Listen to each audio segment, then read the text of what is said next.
This story deals with childhood trauma, school bullying, and conflict between relatives. The protagonist grew up without a mother's affection. She constantly told him it would be better if he just vanished. Even so, Ryu still loved his mother. Eventually, she abandoned him. He was completely crushed, but then he got hit by a truck. And since we already know how that ends, we also know where he ended up.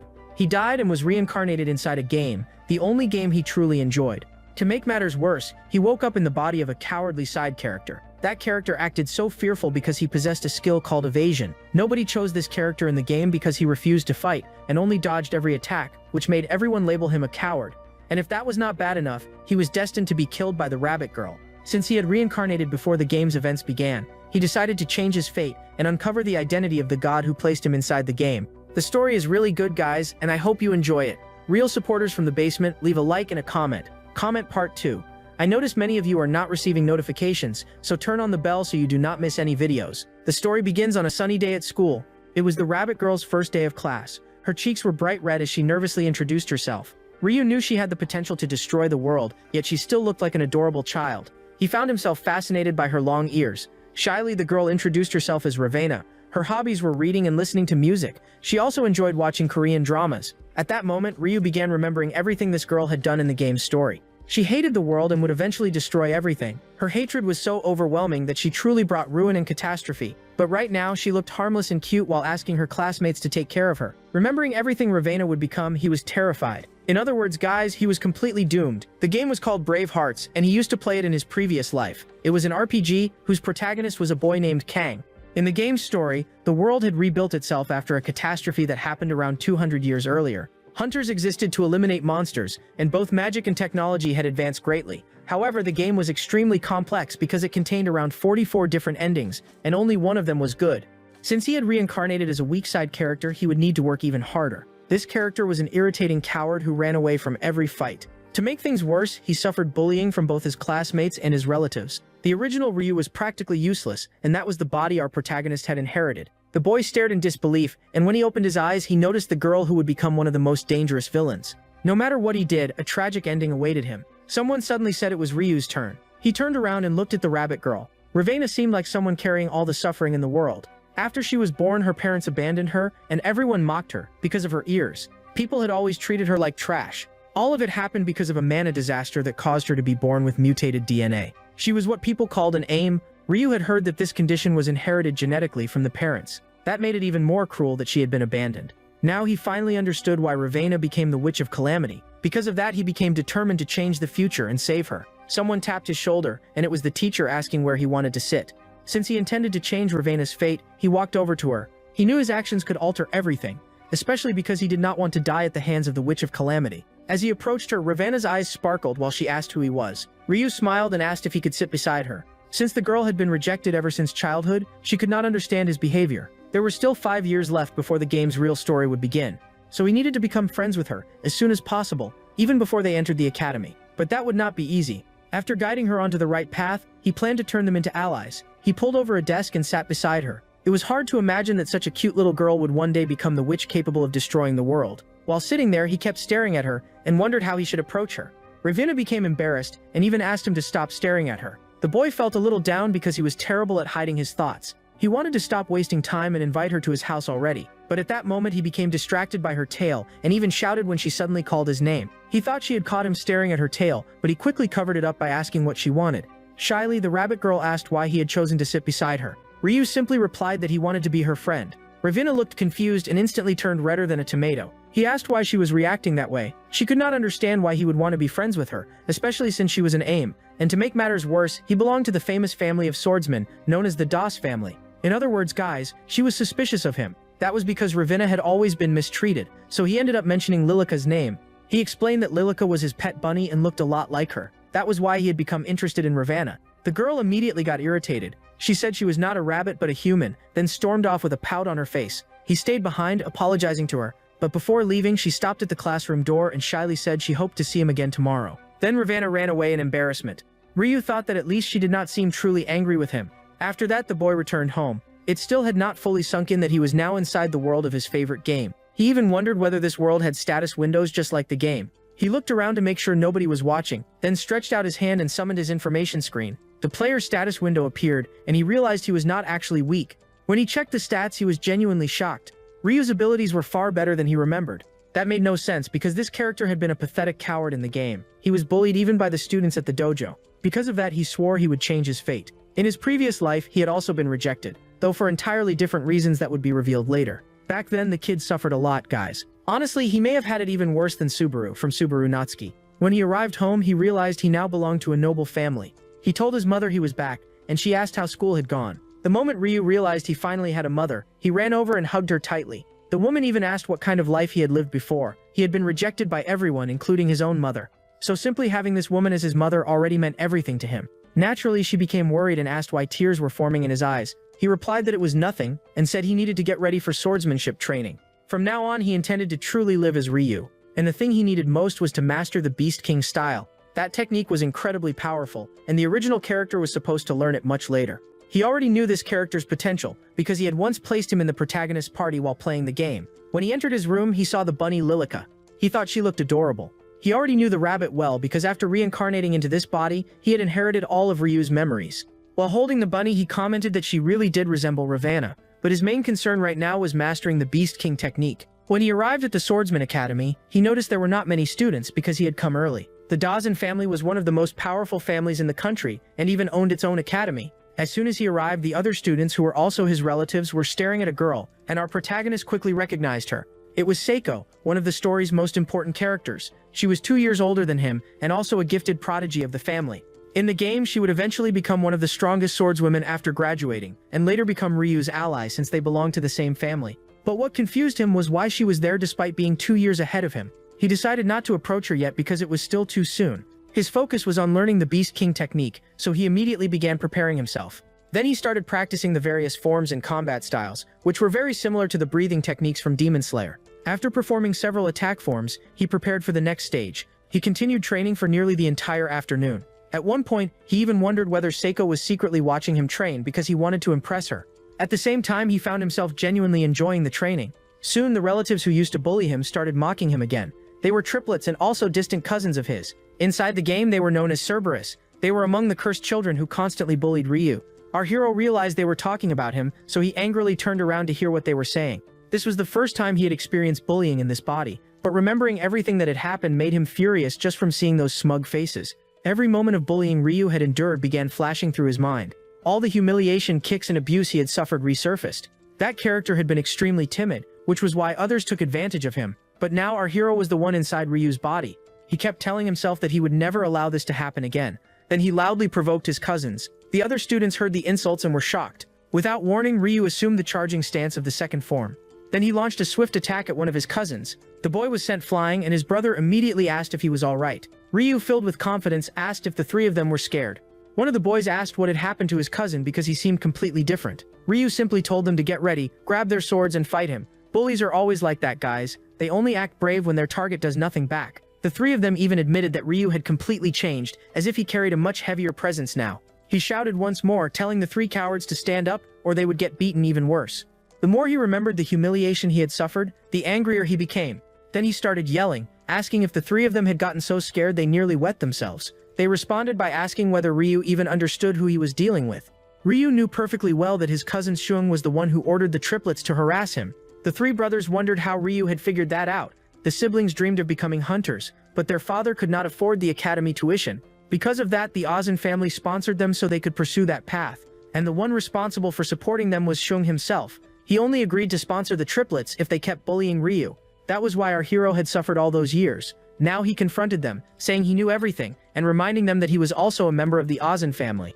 If he wanted, he could take away their sponsorship immediately. The cowards instantly panicked. At that moment, the swordsmanship dojo master appeared and asked what was happening. Our protagonist answered that the three of them had started the fight. The master asked if that was true. Ryu had fought back because he was not going to stand there and get beaten, and the master questioned the triplets again. The boys froze in fear and quickly decided it was better to agree with Ryu. So they admitted they had caused the whole problem and that Ryu was innocent. The master was shocked because until yesterday, Ryu had been too cowardly to fight anyone. After that, he spent the entire afternoon training. The next day, when he went to school, he felt determined and promised himself he would never let anyone humiliate him again. However, something immediately caught his attention. It was Ravana, looking adorable while sitting at her desk. The boy stood there staring at her. Then he casually walked over and greeted her. Ravana's ears perked up, and her cheeks turned red as she shyly greeted him back. Trying to get closer to her, he asked what she was reading. The girl replied that it was just a random book, and Ryu said he preferred reading web novels. She asked why he had joined the book club if he did not even enjoy books, and he answered that he joined because he wanted to be near her. Hearing that made Ravana blush intensely. "What do you mean? He joined the book club because of me." She admitted that she also liked web novels, but since she had no money, she could only read the free ones. Ryu noticed the mood becoming awkward since she lived in an orphanage and struggled financially, so he changed the subject and asked what kind of dramas she liked watching. Surprised, Ravana asked how he knew about that. He explained that she had mentioned it during her introduction. She hid behind her book in embarrassment, wondering how he could remember something like that. Maybe he genuinely liked her if he still wanted to be friends with her. Or perhaps he simply wanted a friend because he did not have any either. In other words, maybe he was only fascinated by her because she was an anime. At least that was what Ravana believed. She even thought he would eventually lose interest in her and abandon her like everyone else always did. Ryu noticed Ravana's ears drooping and thought they looked incredibly cute, making him want to touch them. Of course, he knew asking something like that would be strange. Then he remembered Lilica and decided to cheer her up by showing her a video. She became excited and asked if that was the pet he had mentioned before. So he played the video and explained that he recorded it the previous night. Laughing softly, she found it really entertaining. She even commented that Lilica was unbelievably adorable. Ryu watched her ears twitch and thought she really did resemble his bunny. Then he asked if she wanted to meet the rabbit in person, and she happily agreed. After that, he invited Ravana to visit his house after school. Blushing nervously, she tried thinking of an excuse to refuse. She did not want to relive those painful experiences again, but in the end she could not resist and accepted the invitation. When she arrived there, she was amazed because his house looked like something straight out of a drama series. The boy's mother appeared and immediately asked if she was Ravana, the friend her son had invited, then warmly welcomed her inside. Ravana had expected to be mistreated because of her genetic mutation. She remembered parents warning their children not to play with her since people look down on anyone with mutations. But Ryu's mother treated her kindly and made her feel welcome. Her warmth and friendliness were so overwhelming that Ravana almost felt blinded by it. At that moment, Ryu grabbed the girl's hand and pulled her along, telling her to follow him. She was enjoying herself, yet she still worried he would eventually lose interest in her. Even so, she told herself she never wanted to let go of his hand again. After entering the house, she was completely fascinated. The girl tasted delicious food and spent time playing with Lilica. It became one of the happiest days she had ever experienced.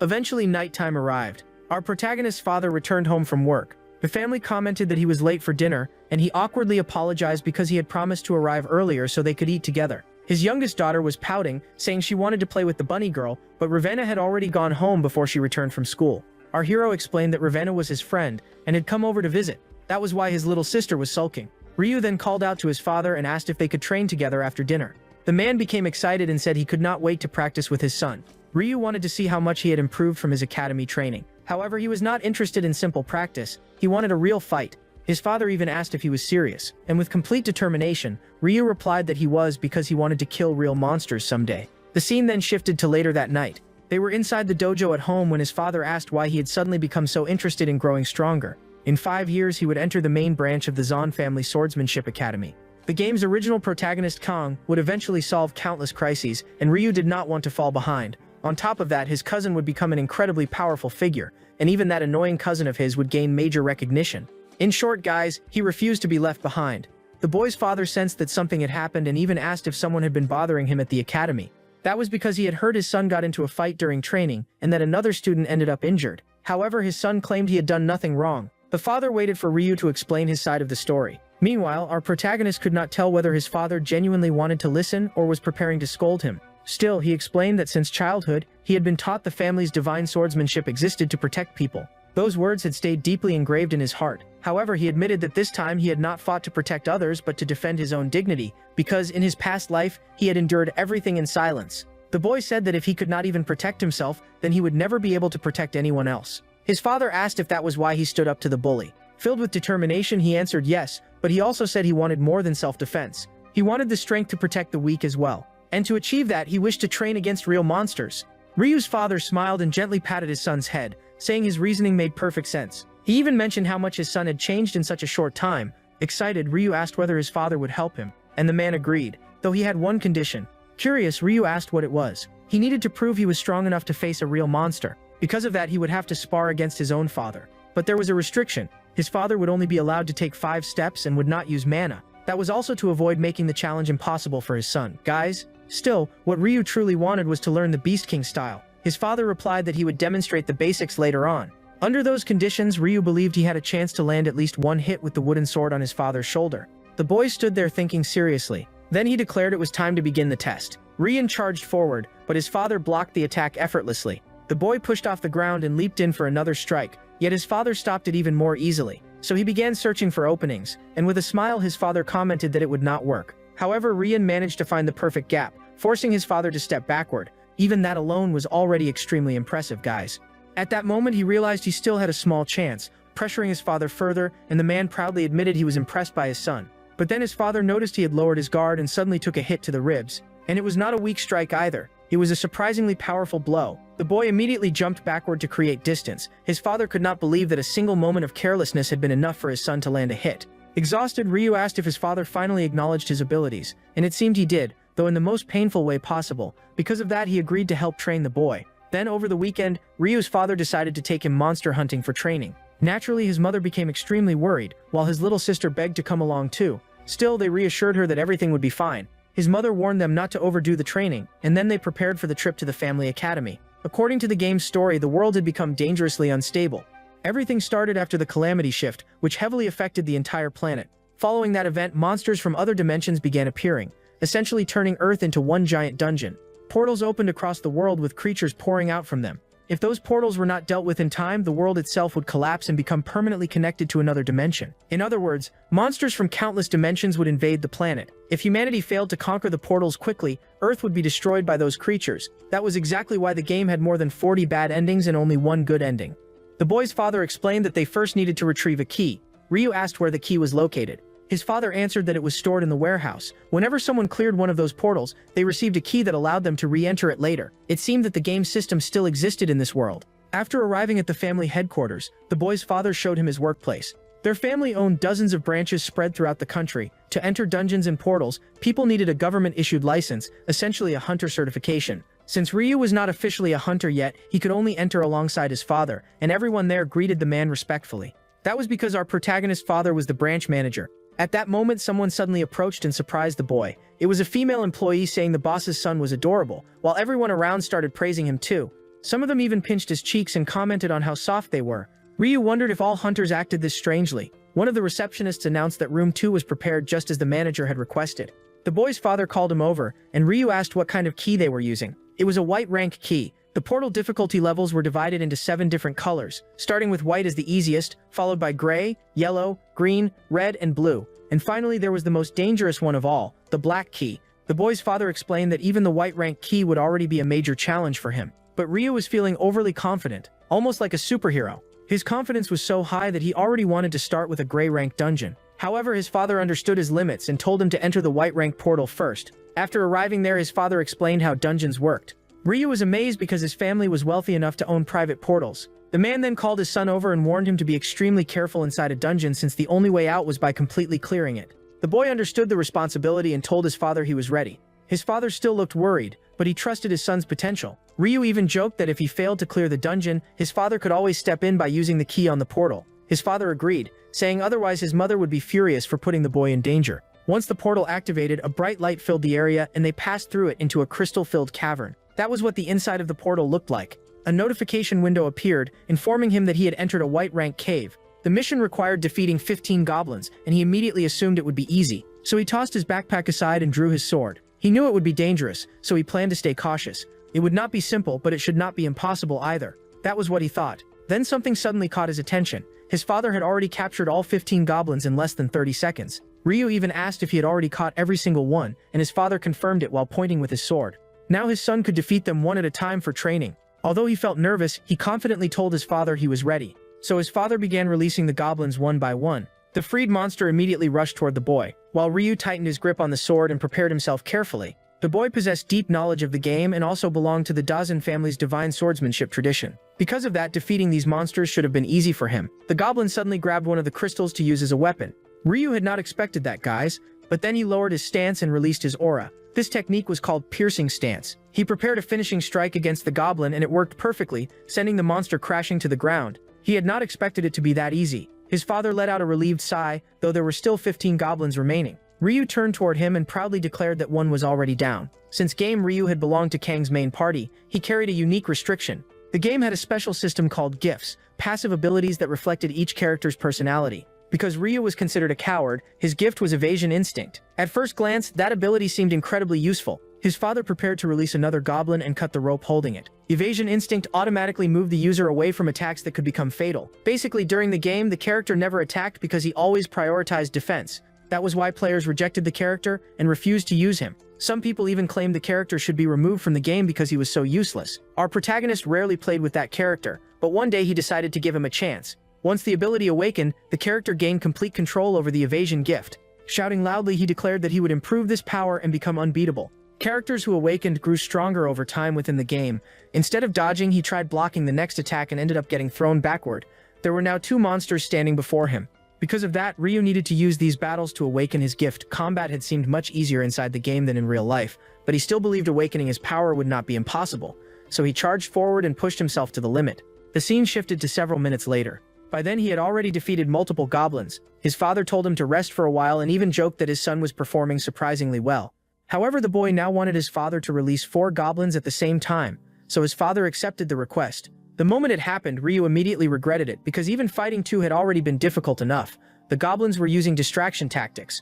Suddenly he sensed danger approaching from behind, and his evasion ability activated. Without thinking, his body dodged automatically, causing the crystal thrown by the goblin to barely graze his cheek before smashing into the nearby crystals. At that moment he realized he would have died without that ability. Because of evasion instinct, his body had moved on its own. He understood that he needed to trust that skill more. While training his gift, he continued eliminating monsters. After focusing carefully, he located the goblins and managed to slash one across the leg. He became slightly more confident because he knew the evasion instinct would support him. When another goblin threw an object at him, he dodged effortlessly, leaving the little monster furious. He planted his foot firmly on the ground and leaped toward the creature. Then he sliced the goblin cleanly in half. However, below him 2 more monsters were already preparing to throw crystals at him. Ryu took a deep breath and activated a sword technique, causing electricity to surge through his blade. It was a swordsmanship skill that demanded intense mana concentration. Then he unleashed the lion-crushing slash and cut down the remaining 3 goblins at once. Right after that, he dropped to the ground and realized only 1 enemy remained, so he immediately rushed toward it. His father appeared and told him to stop charging recklessly and calm down because there was not only 1 goblin left. Several more were still tied up. That was when he realized clearing the dungeon would take much longer than expected. Later on, his father carefully observed everything because the boy had successfully defeated all 15 goblins. Ryu's father told himself that he should have trusted his son from the beginning. Then he called out to Ryu. At that moment, a notification appeared announcing that the portal had been cleared. A bright light shined across the sky, and a key formed before flying directly into Ryu's hand. The boy realized he had conquered the portal and obtained the white rank key. Even so, he still looked dissatisfied. His father patted him on the back and asked why he was upset after successfully clearing the portal. Ryu called out to his father and admitted he was frustrated because he was not satisfied with only clearing a white rank portal. He wanted something greater. What he truly desired was to become much stronger, but if he kept fighting weak monsters, it would take too long. Now that the portal had been cleared, there were no monsters left to defeat there. Because of that, he quietly wondered if he should ask his father to let him challenge another portal. He still had not awakened his gift, meaning he could not fully control his evasion ability. The boy's father kept talking about how shocked he was that Ryu had defeated 4 monsters at once, even grabbing and shaking him proudly while saying the boy clearly took after him. Then the father announced it was time to leave, which immediately surprised Ryu. The exit had already opened, and his father asked him to hand over the key. However, he still wanted to keep training. Feeling slightly awkward, he asked his father if there were any other portals available for practice. He even tried persuading him by saying he felt close to awakening his gift. Ryu believed that fighting inside a more difficult portal might finally trigger his ability. He even confidently claimed he could handle rank 2 monsters, but his father warned that if the boy got hurt, his mother would blame him for it. Still, our protagonist was persuasive enough to convince him in the end. The man admitted he would trust his son because he had already seen his potential. Smiling brightly, Ryu thanked his father sincerely. "Listen, kid, if you put yourself in danger, I'll step in and save you immediately." After that, they headed toward portal number 3. It was still a white rank portal, but completely different from the previous one. His father explained that not all white rank portals were the same. As an extra precaution, he had also brought along another hunter from the company who specialized in healing. Just seeing his father bring support made the boy realize this portal was far more dangerous than the last one. Once the key activated the entrance, they stepped inside excitedly, but the moment Ryu entered, he immediately noticed the place felt different. A notification appeared telling him to eliminate the monsters, yet he could not see any creatures at all. At least that was what he thought. The monsters were actually there because he nearly got hit by one of them. He only avoided the attack thanks to his ability, and immediately froze in shock since he had no idea where the strike came from. Another notification warned him that multiple monsters surrounded him, and only after several seconds did he finally identify their locations. At that point, he became genuinely terrified, guys. Only then did he understand that he was nowhere near capable of clearing a gray rank portal. His fear became so intense that his body nearly froze in place. Above him, his father stood beside the healer, and the older man asked whether he was truly certain his son could handle this. Our protagonist's father stayed silent and simply continued watching him. His son had changed drastically in such a short time because only days earlier he had been a complete coward, frightened by everything. But about a week ago he suddenly became different, far more serious than before. It was almost as if his son had undergone a positive transformation. He knew very well that Ryu had always possessed a kind heart, which often made him an easy target for ridicule. Because he struggled within the brutal competition of the Zan family, his cousins constantly bullied him. The father still remembered how happily the boy smiled when he received his first sword. Back then, it made him think his son was too gentle to become a hunter. However, he now realized the boy truly had changed, though perhaps not completely. He even remembered hearing that Ryu had made a new friend at school, a girl with rabbit ears, and maybe she was the reason behind this sudden transformation. And after all, boys often try to impress girls. Even the master of the Swordsmanship Academy had mentioned that his son had changed and had even started fighting back against bullies. But Ryu's father became upset at the claim, insisting his son would never attack people because he was naturally peaceful. Scratching his head awkwardly, the master admitted that perhaps Ryu had not revealed the entire truth. Of course, our protagonist's father immediately defended him, saying his son would never hurt someone without a reason. And if he really had fought a bully, then there must have been a good explanation. He already knew his son had been suffering from bullying, and the thought angered him. He even demanded to know why the master never informed him sooner and questioned whether someone had ordered him to stay silent. The man became nervous, clearly hiding the fact that Ryu had been bullied at the dojo. At that moment, the father felt guilty, believing he lacked enough influence within the family. That was why the master chose to obey other family members instead. Then he called Seong's father, only for the man to mockingly say that Seong bullied Ryu simply because Ryu was weak and cowardly. But our protagonist's father declared he would no longer tolerate it. And it was on that exact day that our protagonist approached his father and requested a real sparring match. That was when the father realized his son genuinely wanted to change, which was why the situation shocked him so much. He had been completely caught off guard. But soon after, he smiled because his son no longer wanted to remain weak and cowardly. When the boy managed to clear that first white rank portal, he became genuinely happy since Ryu performed far better than expected. In other words, the father was extremely proud. Anyone would have been. However, once they entered a stronger white rank portal, he noticed Ryu acting cowardly again. The boy was not only trembling in fear, he was actively running from the monsters. At that moment, he was struck in the arm, and his father realized the boy was putting himself in danger. The fear in his eyes was obvious. The healer asked the father how long he intended to keep watching without stepping in. Then Ryu stopped because he had been surrounded and called the goblins toward him. His father understood that interfering now would only disappoint the boy, so the only thing he requested was for the support hunter to place a protective magic shield around Ryu. At the same time, he remained ready to intervene with his own technique if the boy truly faced danger. However, something caught his attention. Ryu's movements looked unnaturally stiff because of how tense he was.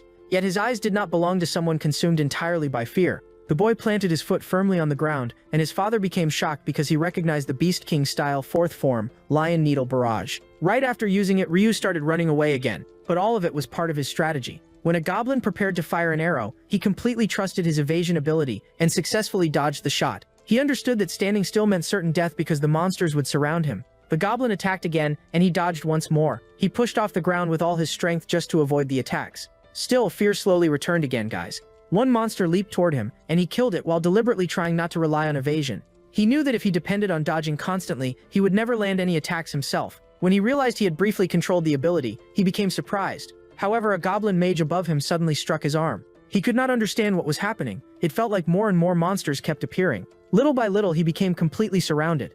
He had not even noticed it happening. One mistake would definitely get him killed. He looked behind himself and realized there was nowhere left to run. At that moment, he was cornered with no escape route. That was the price of resisting his evasion gift. He even started losing control, convinced he was about to die. His arm throbbed painfully, and just like in his previous life, he knew he could not keep lowering his head and accepting everything. He wanted to become Kang's companion and clear the game successfully. He could have reincarnated as the protagonist instead of ending up as this pathetic crybaby. Just like in his former life, he stood there crying helplessly. He looked at his own reflection and realized he was becoming the very thing he hated most. So he asked himself how much longer he planned to remain this pathetic boy. In his previous life, he had accomplished absolutely nothing. That was exactly why he refused to live as a coward again. He clenched his fists tightly and declared that he could not give up. He refused to die like that, so he slammed his foot hard against the ground. A status window appeared behind him as he prepared to unleash the Dragon Kingdom technique. The pressure from the attack alone was so intense that the goblins became frightened before he even released it. Then he began moving freely through the monsters. The goblin mage laughed confidently, believing he could strike Ryu directly. But Ryu dodged the attack and countered with his sword. He felt happy because his technique was finally working. From above, the boy's father realized that his son had overcome his fear. Even the support hunter asked what had happened because Ryu's attitude changed instantly. In a serious tone, the father simply replied that the boy was his son. The man even asked whether every member of the Ozan family was like that, but the father admitted he was not sure. It looked as though Ryu could predict every incoming attack. He stood there stunned, trying to understand what his son was doing. Eventually, he concluded that this was the gift. Ryu could foresee attacks. On top of that, the boy's determination was truly unbelievable. At that moment, they realized he was using a supreme technique. It was not fully perfected yet, but it was clearly the Beast King style. First form, Lion Crushing Slash. A blue flash burst from the attack, leaving the boy's father unable to understand how his son had managed to perform it. Even the support hunter asked whether the boy was capable of using divine swordsmanship. Breaking into a cold sweat, the father thought to himself that he had never even taught Ryu the technique, yet the boy had already mastered it. It truly seemed that he was a prodigy. Right afterward, he became worried and wondered when exactly his son had awakened such power. Then a notification appeared announcing that the portal had been cleared. The monsters were defeated, and Ryu collapsed to the ground from exhaustion. He was so tired that he could barely move. The notification stated that his physical strength stat had increased by 1 point. This world functioned exactly like the game, where he could level up. He could grow stronger through either training or studying. However, improving through training was far more difficult. That was what he kept telling himself. In the game, players could transfer their progress to a new save file, but that was impossible in this world. In other words, the only way for him to grow stronger now was through training. The boy's father walked over and asked whether Ryu was still alive since he was not moving at all. The boy laughed and admitted he had pushed himself so hard that he could barely move his body. Still, that reaction was expected because he had fought for such a long time. His father also mentioned that the boy had used the Blue Thunder technique. It was a phenomenon tied to sword techniques and considered a trait of divine swordsmanship. The mana condensation became so intense that it released bolts of energy. Ryu stared in disbelief after hearing that explanation from his father. "I really used that technique?" Proudly smiling, his father confirmed it and praised him. "Looks like your training is paying off, son. You've gotten much stronger." At that moment, the support hunter arrived carrying a sack full of items and explained that the portal had dropped several valuable materials. Magical stones did not appear from portals very often. The man even told Ryu to take one of the stones from the goblin, and when he approached, he realized it was an energy stone. Those stones could be used to increase a person's stats. If he used it, his agility would rise by 1 point.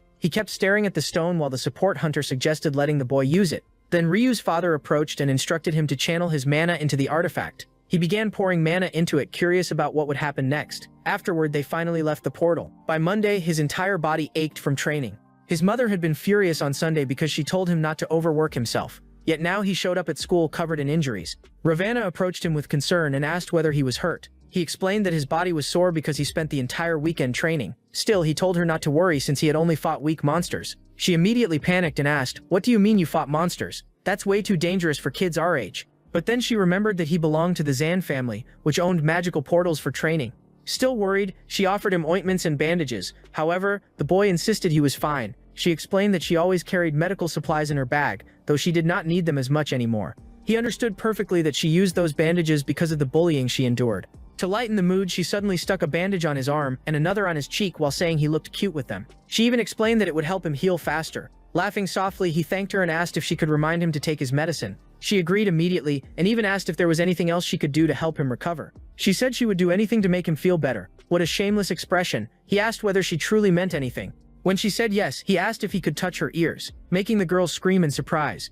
"I am sure you were thinking something else, you shameless girl." She became slightly annoyed and asked what he had just said. He quickly excused himself by claiming it was only a joke. She stood there thinking for a moment before suddenly grabbing his hand and shouting for him to touch her ears quickly. Blushing intensely, she warned him to only pet them gently and not for too long. Then she guided his hand herself, saying she simply wanted to cheer him up. At that moment, he finally touched her ears. He realized they were incredibly soft and fluffy. He honestly thought they felt amazing. He even kept petting them for a while, leaving the girl completely frozen. A moment later, she shouted for him to stop touching them and asked whether he felt better now. Surprisingly, she had actually enjoyed it and even thought it felt strangely comforting. Then she glanced to the side and noticed he really did seem happier, which only made her more embarrassed. At that moment, he admitted it worked and said he already felt better. Then, completely out of nowhere, he asked what she thought about them becoming hunters together someday. She immediately replied that it was impossible because she did not have any money. However, he offered to get her a scholarship since his family was wealthy. She mentioned that he was saying strange things and he answered that he had his reasons. First, she was a demi-human, meaning her physical abilities were naturally stronger than those of ordinary humans. Second, she possessed a large amount of mana. He even claimed her mana was so strong that he could sense it from far away. Feeling shy and curious, she asked whether that was really true, and he nodded confidently. Just imagining herself becoming a hunter someday already made her excited. After all, once she turned 19, she would have to leave the orphanage with nowhere else to go, and finding work would be extremely difficult because she was a demi-human. Still, his proposal sounded reckless because being a hunter was not something just anyone could do. Even he, despite coming from a powerful family, had ended up badly injured just from training. That was why she believed it would be impossible for a weak and fragile girl like herself. But he loudly assured her that she did not need to worry, because he would do everything possible to help her. He would never abandon her. The girl immediately started falling for him. He even told her that she should believe in herself because she had real potential. Blushing deeply, she shyly asked whether he truly believed in her. She lowered her head and began thinking quietly. Embarrassed, she then asked whether he would take responsibility for what he said. He answered yes and promised that after finishing school, they would enter the academy together. Since he was still holding her hand, she became even more nervous. She pulled her hand away and reminded him that she could never afford a sword academy, but he insisted that he would arrange a full scholarship for her because his family managed a dojo. At that moment, she asked why he was being so kind to her when she had nothing to offer in return. He replied that there was no special reason, but if she really wanted one, he could say he planned to benefit from her someday. Just by looking at the girl's flushed cheeks, it was easy to imagine what she was thinking. He continued by saying that maybe once she became a famous hunter, he could gain some advantages from knowing her. At that moment, she realized he truly liked her, so she smiled and burst into laughter, calling him a very strange person. Deep down, she felt genuinely grateful to Ryu, and because of that, she agreed to train and become a hunter. He even told her she should study magic. If she had a proper teacher, she would excel because she clearly had talent. After that, they began training seriously. They practiced running and jumping rope together. As a result, he spent much more time with Ravana since she rarely left her home before. He knew that if he wanted to improve in magic, he needed to find that instructor. He needed the Witch of Colors, Hong Iona. She was the game's main elemental magic instructor. He had even asked his father to investigate her whereabouts, but they still had not located her. At that moment, someone appeared and asked what he was talking about. When he turned around, he realized it was his father and jumped in surprise. The man explained that he had knocked on the door earlier, but Ryu never answered. Ryu told him he had been thinking about the witch he requested his father investigate. However, his father revealed that they would contact her very soon. The woman's group had agreed to visit them in about a month. Still, they wanted to evaluate Ryu's skill level first before deciding whether to train him. Laughing awkwardly, our protagonist admitted he had not expected that. He already knew there was a strong chance she would refuse to teach him. But in Ravina's case, rejection would almost be impossible because her magical power was enormous, and the witch would definitely notice it. Then his father told him he had some bad news. May had already begun, and every year the same thing happened. The boy became curious about what his father meant.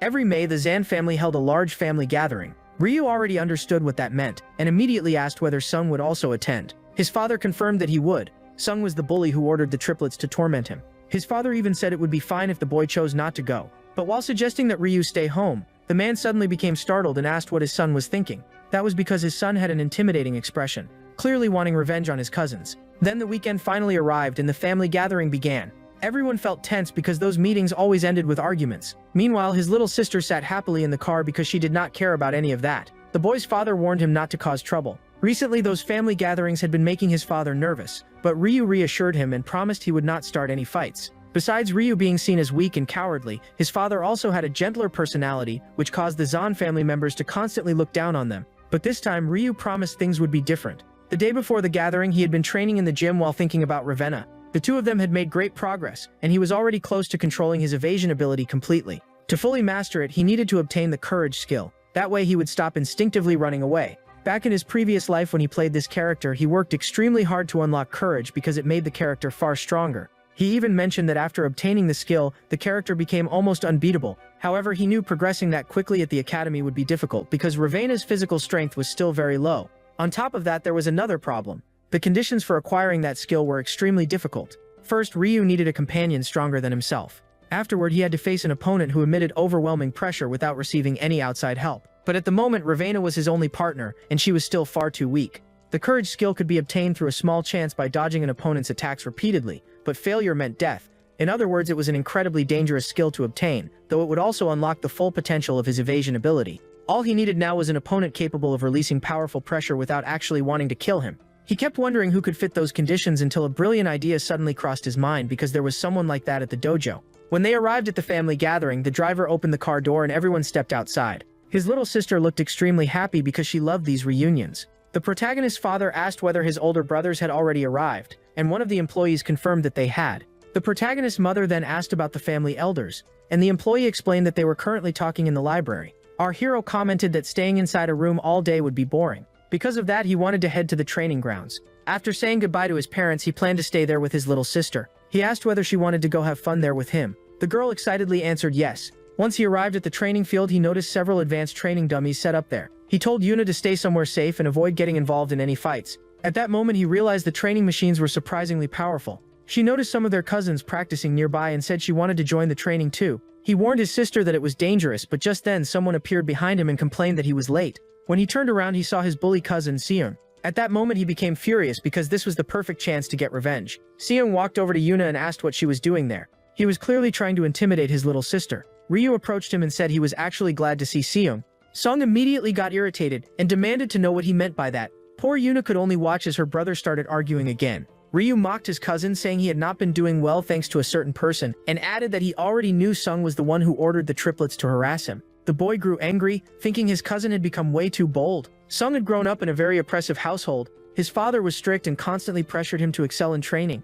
Meanwhile, Ryu always received love and support from his father. Because of that, Sung developed deep jealousy toward his cousin since his own father barely cared about him. The two had trained together at the dojo since childhood. Ryu always defeated him, which made Sung miserable because he kept losing to someone considered one of the weakest members of the family. Still, Ryu was kind and always checked on his cousin afterward. Then one day, Sung realized he could strike Ryu from behind. He could not accept losing to him forever. So, acting cowardly and unfairly, he attacked Ryu from behind. Ryu crashed to the ground while Sung celebrated his victory. After that, he never stopped tormenting him. He knew that constantly beating Ryu would slowly destroy his confidence. Besides, hurting him became a way to vent his own frustration and envy. After every beating, Ryu would stay on the ground crying. That reaction was exactly what the bully wanted. From then on, the harassment only got worse both at school and at the academy. Sung thought he should have started doing that sooner, and every time they arrived at the dojo, he would threaten and intimidate Ryu again. Because of that, Ryu became even more timid over time. Back in the present, Sung was threatening Yuna again, but this time Ryu challenged him to a duel. "You think you're tough, right? Then fight me." Naturally, Sung became furious. Meanwhile, Ryu's parents arrived at the library and immediately noticed the tense atmosphere. His mother even complained about the smell of smoke. Her husband asked if she was okay. She answered that she was fine. He only asked because he knew she hated these family gatherings, since she was a commoner, and he had married her for love instead of status. Still, she smiled and told him not to worry about it. He thanked her for always trying so hard to make things work. Then he cast a protective bubble spell so she would not have to smell the smoke anymore. At that moment, his older brother appeared and called out to Sanji. That man was Sung's father, and he constantly picked on his younger brother Ryu's dad. The last time they spoke had been about Sung bullying Ryu. The man mocked Sanji, asking whether his son was traumatized from always getting beaten up. Ryu's mother had no idea her son was being bullied, and immediately demanded an explanation from her husband. But then she noticed how furious he looked. He even slapped his older brother's hand away. The man angrily asked what his little brother thought he was doing. Furious, Sanji said Sanji should talk directly to Ryu so the boys could settle things themselves. But the man scoffed, saying his nephew was too cowardly to handle anything alone. Just then several relatives rushed in saying the young masters were fighting. The man laughed, assuming his son was beating Ryu again.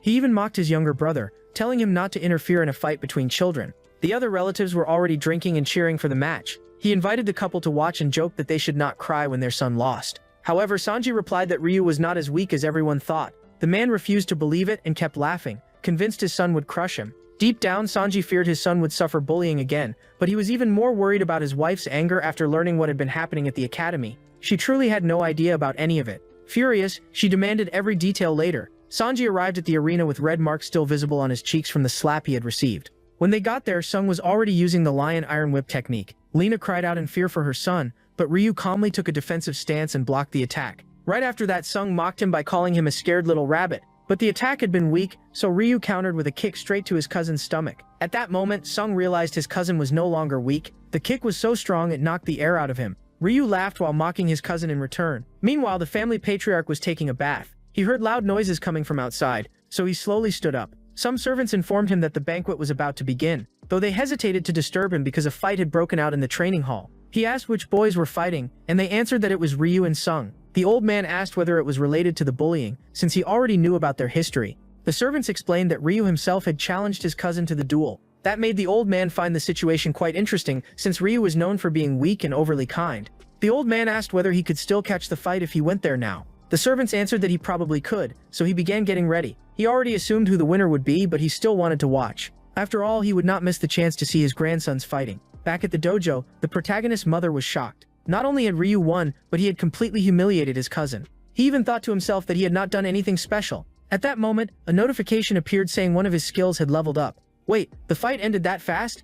Am I actually much stronger now? That jerk must be messing with me. They were the same age and had trained together at the dojo for years. However, after losing that first fight long ago, Ryu had become even more cowardly. Sung constantly encouraged the other cousins to mock him. In the original game story, Kang, the main protagonist, was supposed to defeat Sung. Afterward, the two of them would eventually become friends. But in this timeline, Ryu himself was the one who defeated his cousin. Still angry, he assumed Sung was only pretending to be furious, and said he would not stop there. He wanted to teach him an even harsher lesson, and started provoking him to get back up and continue fighting. Come on, get up already. Wake up. He poked the boy with his sword.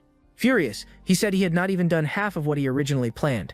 Then he grabbed his cousin by the clothes and lifted him up. That was when he realized Shiyuk had wet himself and mocked him for being so weak. Lena called out to Ryu in concern. At that moment, Shiyuka's father arrived laughing, assuming his son had beaten Ryu again. What he did not expect was that his own son had lost and even wet his pants. Enraged, he demanded to know how Ryu dared to lay a hand on his son and shoved the protagonist. However, Sanji immediately started yelling at his older brother, and chaos quickly spread throughout the dojo. Even the protagonist thought he was doomed since he had started the whole mess. Sanji insisted his son had not cheated, but Shiyuka's father claimed his child could never lose to a coward. Soon they all began accusing Ryu of fighting unfairly. The boy even turned to his mother and asked her to stop the argument. Instead, she was already fighting with his aunt, while his little sister bit the woman. The entire place turned into complete chaos. Worried, he scratched his head and wondered how he could stop everything. Then an overwhelming aura suddenly filled the room, making everyone freeze instantly. The boy immediately recognized that terrifying presence. His grandfather had arrived. The old man asked whether they were trying to disgrace the Zan family. His name was Vang, and he demanded to know what his sons were doing. The two men stood there awkwardly without answering. Then Hyuga's father claimed that Ryu had started the fight by challenging his son. But old Vang said he did not want to hear the story from him and instead walked over to ask his grandson directly what had happened.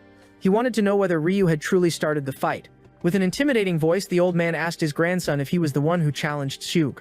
Just the pressure from his grandfather's aura made Ryu's legs shake.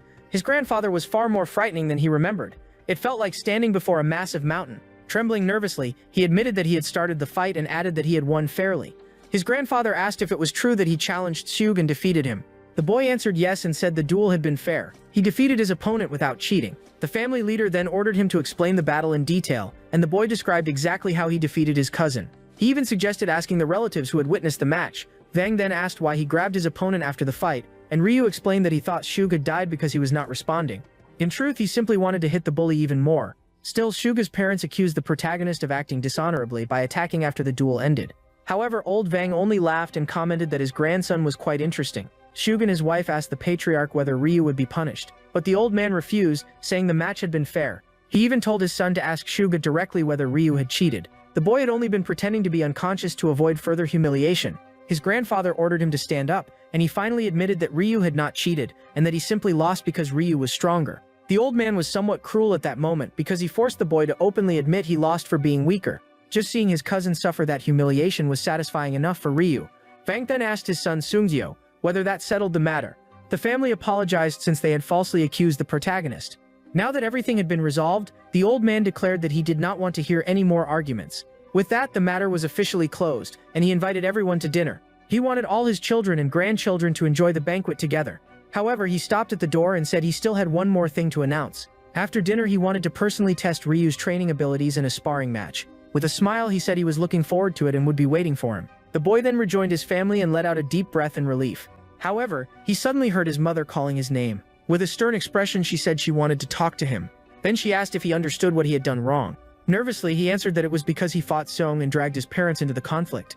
She told him that was not the issue, and asked again, but he was terrified because it was the first time he had ever seen his mother this angry. He remembered his previous life when his mother constantly said she wished he had never been born. She repeated it many times and blamed him for her miserable life.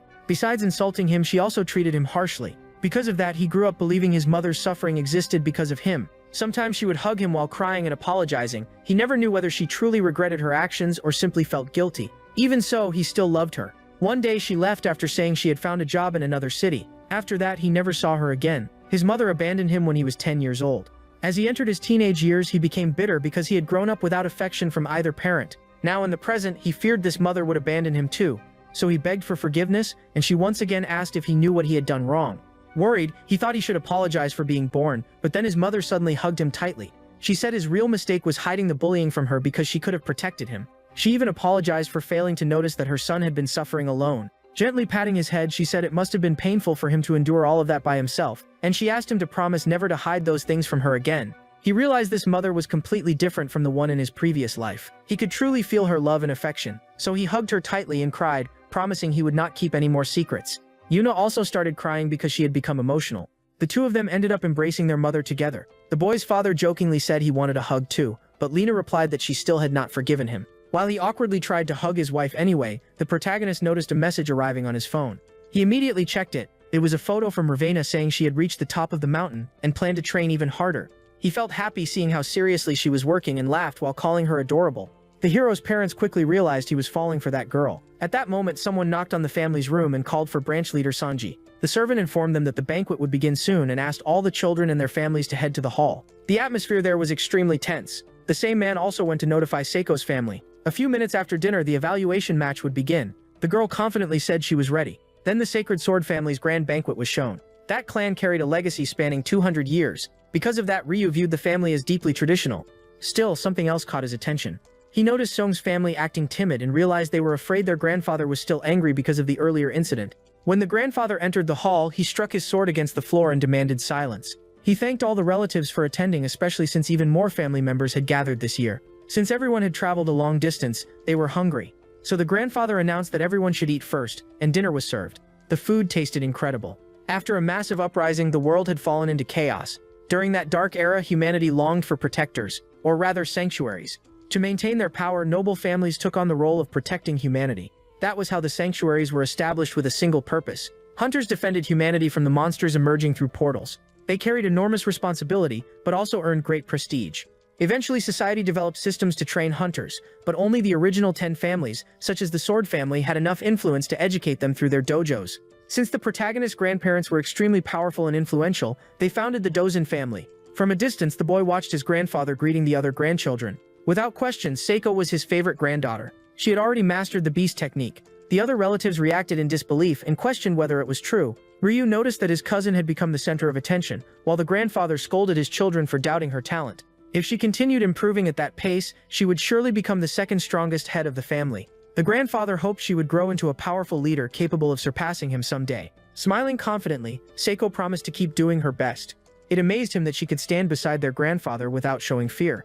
The boy thought she truly must be incredibly strong. At that moment, their eyes met, and he quickly became nervous while trying to hide it. The grandfather noticed the interaction and quietly laughed to himself. Then he mentioned that Seiko's growth reminded him of news involving a certain rogue. Ryu immediately understood that his grandfather was referring to the demonic duelist, an extremely powerful master, and also Kang's mentor, the protagonist of the game. Ryu recognized that character because he appeared early in the game's story. The demonic duelist had first taken interest in Kang while the boy was training at the orphanage. Once Kang left the orphanage at 17 years old, he immediately began training under that master. In the game's original story, there was also a chance for Ravenna to train alongside Kang, and he realized he had already changed that future. At this point in the story, the duelist had already chosen Kang as his disciple, though nobody there knew who the boy was yet. The old man already knew that the demonic duelist had accepted a student. Worse yet, they wanted a duel. Basically, the duelist intended to pit his disciple against one of the Zan family grandchildren.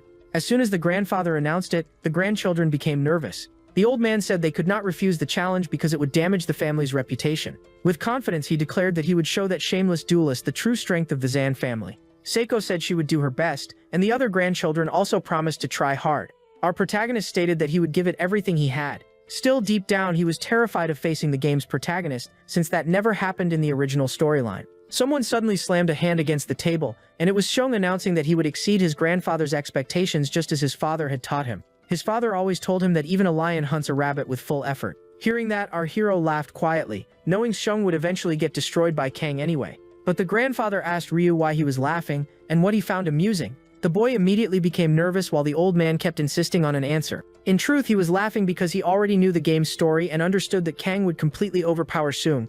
Terrified of the grandfather, his father quickly made excuses, claiming his son was simply in a good mood. The old man stepped closer and questioned him again. He wanted to know exactly why Ryu laughed. "Yes, son, you're in trouble now." Ryu awkwardly explained that he had laughed because of what Sung's father said. He was not laughing at his grandfather. The old man ordered his grandson to explain himself clearly. A huge lion giving everything it had just to hunt a rabbit sounded strange to him. That was the reason he laughed. If a lion truly needed maximum effort, then the lion itself must be weak. By that logic, the lion was worthless, which made him laugh. But after noticing how serious his grandfather looked, he quickly apologized. To his surprise, the old man burst out laughing and admitted he had never considered it that way before. Resting a hand on his chin, Vung said he would think more about what his grandson had said. Everyone there realized the old man favored the boy and had high expectations for Ryu. Then the elder suddenly remembered something and told everyone to pay attention. He announced that they would hold training inside a portal that very day. Hearing that, the protagonist remembered his grandfather mentioning it earlier, though Sanji worried the children were not prepared. Another son asked about the portal's difficulty level. The old man replied that a white rank portal would be far too easy for the Zan family. That was why they would use a yellow key portal for the test. The portal had already been prepared, and the children stood outside beside their parents. The old man got ready to open it. He gave his grandchildren one final chance to refuse the training and leave. Then an intense light illuminated the entire area. A powerful wind blew from inside the magical portal. When he opened his eyes, he saw a beautiful landscape. Everyone had entered the dungeon. The grandfather explained that the mission was simple. As the status window showed, their strategy was to descend the cliff first. He pointed toward a nearby lake and explained that a rank 3 monster lived beneath the water there. He also mentioned sealing the creature inside the lake so it could not escape. That reassured the parents somewhat. Even Ryu admitted that fighting a rank 3 monster underwater would have been nearly impossible. However, the grandfather warned them not to underestimate the creature because it was still extremely dangerous. The boy already knew how powerful that monster was, which made him feel discouraged. Still, he could not give up because this would be a great chance to become stronger. He also understood that reaching the lake itself would not be easy since descending the mountain would be difficult enough already. Old Man Vang told them not to worry too much because the monsters along the way were not especially dangerous. At that moment, an employee arrived carrying a briefcase, making Ryu curious. Inside were camera collars the children would wear, so the adults could monitor everything in real time from above. There was also a portal watch. If they ended up in danger, they could call for help. The grandfather handed both items to his grandchildren and explained that the evaluation would last around 3 hours. Once they defeated the boss, they were supposed to unlock the portal with the key. Everyone was ready to begin the trial. Lena wished her son good luck and reminded him not to get hurt. Completely confident, the boy assured her that he would be fine and told her not to worry. Old Man Vang even celebrated, saying his 2 grandsons seemed to be getting along well, though that was far from the truth. The moment the signal was given, the test began, and the boys rushed toward the lake as quickly as possible. But our hero suddenly tripped and rolled down the slope. At the last second, he grabbed the rope again, then kicked off a rock and jumped farther down. After reaching a flatter section of the valley, he received a notification warning that a monster was nearby. Something suddenly caught his attention when a projectile flew toward his leg. Luckily, his evasion instinct activated, and when he looked up, he realized the attackers were rank 1 pouch monkeys. Those pouch monkeys specialized in throwing objects, and the creatures quickly prepared another barrage while the boy relied on his evasion skill to dodge everything. Since too many projectiles were flying at once, he also had to block with his sword. He soon realized the monsters were hurling rocks, so he swung his blade and sent one straight back at a monkey. That only made the others even angrier. As the rocks kept coming, Ryu knocked them away with increasing force. One of the small monkeys was finally slammed to the ground. Joking around, he said he had just hit a home run. The monkeys clearly had not expected that. After a while, he managed to defeat them all. He spent roughly 35 minutes fighting those creatures. Still, his real concern was the upcoming boss battle. At that moment, he noticed one monkey holding a fruit. Since he had played the game before, he recognized it as a vitality fruit. Excited, he immediately grabbed it. With a sly grin, he realized he could make great use of it. Meanwhile, the family members above were watching their children through the monitors. One relative started panicking because their child had been injured by a monster, and Lena immediately became worried as well. Shung's father bragged that his son was the strongest and would crush all the other grandchildren. The man was acting incredibly arrogant. Even the protagonist's parents were getting tired of his attitude. At the same time, Seiko was using her lightning techniques. It was the 5th form of the Beast King attack style, Lion Strike.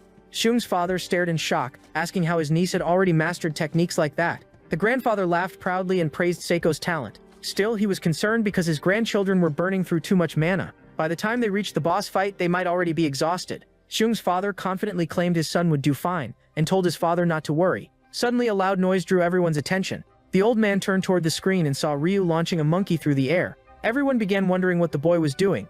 Senji and Lena became concerned, thinking their son was not taking the training seriously because he seemed to be fooling around. Down below, however, the boy was eating vitality fruits while commenting on how powerful their effects were. Watching carefully, the grandfather tried to figure out what his grandson was planning. Shung's father mocked Ryu again, claiming the boy was treating the training like a game and ignoring the grandfather's challenge. As they watched the screen, they saw him batting rocks away, and the old man quickly understood what Ryu was doing. He even commented that the boy had excellent instincts. Still trying to stir trouble, Shung's father pointed at the screen and complained that Ryu had even stopped to have a snack instead of training seriously. "Look at that, father," he went on, saying the boy clearly had no sense of danger if he could stop in the middle of the test just to eat fruit. In the background, Sanji grew irritated. However, old Vang told him to pay closer attention and asked whether he even recognized the fruit Ryu was eating. It was a stamina fruit that restored vitality. Vang even praised Senji, saying he had raised Ryu very well. Then he pointed at the screen for everyone to watch carefully. In truth, Ryu had been finding different fruits inside the monkeys, which was why he kept knocking them back. Rubbing his chin, the old man remarked that his grandson was clever in gathering the fruits to increase his strength. Meanwhile, Senji tried to hide his confusion because he had never taught his son any of that. The hero only knew because he had already played the game before. After some time, he had eaten several different fruits, boosting his stats.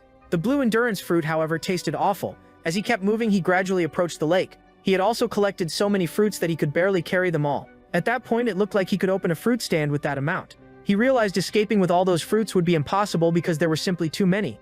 He even considered hiding them inside the monkey's pouches. After thinking it over, he decided it was actually a great idea. So he cut off the furry pouch and stuffed all the fruits inside it. After removing the other pouches from the monkeys, he made several small bags and hung them across his body. With that done, he started jumping from branch to branch to get closer to the lake. He had wasted a lot of time gathering fruit, so now he needed to hurry. But then something suddenly caught his attention, and that is where the first part of the story ends. If you want the continuation soon, since there are still many chapters left, comment the secret phrase, "Reborn in the game." Whenever you leave a comment, YouTube recommends the video to more people. That is why your comments and support are very important. There are still many more chapters ahead. Very little was skipped in this recap, so if we reach 200 comments, the next part will come out next week. I will also recommend 2 more videos from the channel that you will probably enjoy, so click on them and I will see you there. That is all for now. Thanks for watching and see you later, everyone.